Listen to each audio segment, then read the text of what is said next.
तो पाकिस्तान और भारत के बीच में जो युद्ध चल रहा है वो अब बहुत आगे बढ़ गया है। अब पाकिस्तान जो है वो रिहायशी इलाकों को टारगेट कर रहा है और जिस तरह से राजौरी पुंछ में टारगेट किया गया वो ये बता रहा है कि वो हताश हो गया है।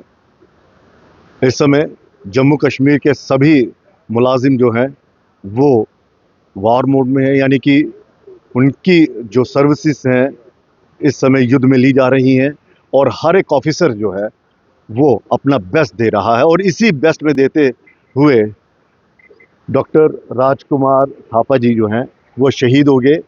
आज सुबह जब एक शेल गिरा अपनी ड्यूटी करते हुए, ये राजौरी में एडिशनल डीसी थे, उस पद पर थे। आप सोचिए एक ऑफिसर जो है वो रात को जब निकलता है पूरी उसमें अपने एक मुतमईन होकर निकलता है कि हाँ मेरे अंडर जो आवाम की अगर सुरक्षा है वो सब सुरक्षित है।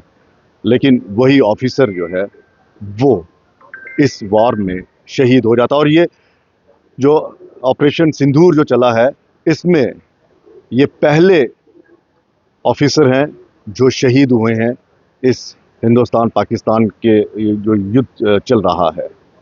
और हम उन्हीं के घर के बाहर हैं।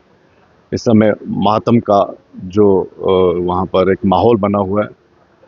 डॉक्टर थापा जी से मैं करीब आज से 4 साल पहले जब कोविड था, कठुआ में ये आरटीओ थे, तब मेरी उनसे मुलाकात हुई थी। बहुत ही एक मुस्कुराता हुआ चेहरा और एक ऐसे ऑफिसर जो हमेशा उस काम के लिए तत्पर रहते थे जो लोगों के हितों के लिए होता था। और देखिए यही एक ऑफिसर जो है राजौरी पुंछ में जो आपने हालात देखे कि किस तरह से पाकिस्तान जो है वो वहाँ पर रिहायशी इलाके को टारगेट कर रहा है।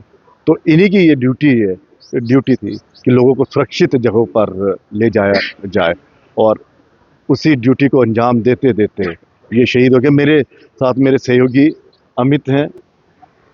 अमित, पहला हम कहेंगे कि एक पहले ऑफिसर जो शहीद हुए हैं, तो आपको नहीं लगता कि सरकार को अब चाहिए कि पूरी तरह से एक शहीदी का दर्जा देकर इनका अंतिम संस्कार जो है वो, क्योंकि इस युद्ध में बिल्कुल, बिल्कुल। ये युद्ध में शहीद हुए हैं। ये शहीद क्योंकि ये मैजिस्ट्रेट पोस्ट पे जिस तरह से एडीडीसी थे और ये इस पोस्ट पे रहकर आपकी बहुत ज़्यादा ज़िम्मेदारी होती है।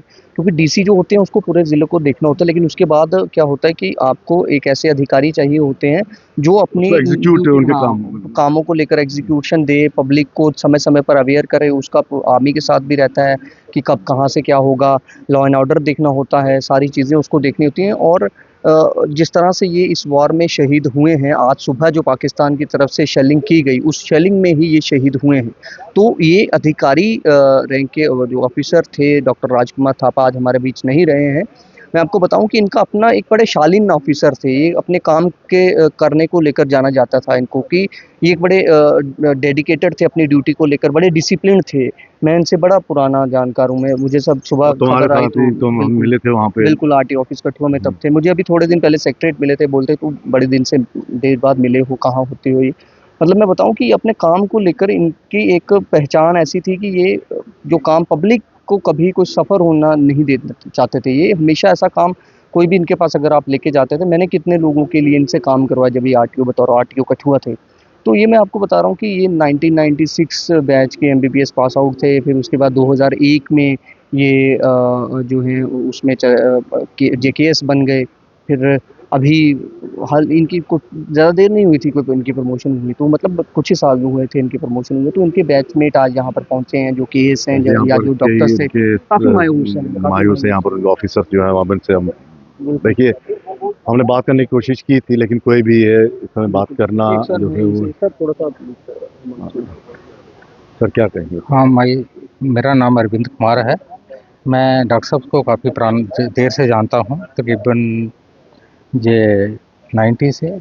ये एक बड़े हॉनेस्ट और डेडिकेटेड अफसर थे। इन्होंने बहुत कुछ गवर्नमेंट के लिए करा और ये ऑन ड्यूटी थे जब इनके वो डेथ हुई है, इनको गोली लगी है। तो मैं कहता हूँ कि इनको एज ए मैत्री उसका दर्जा दिया जाए, एज ए ड्यूटी।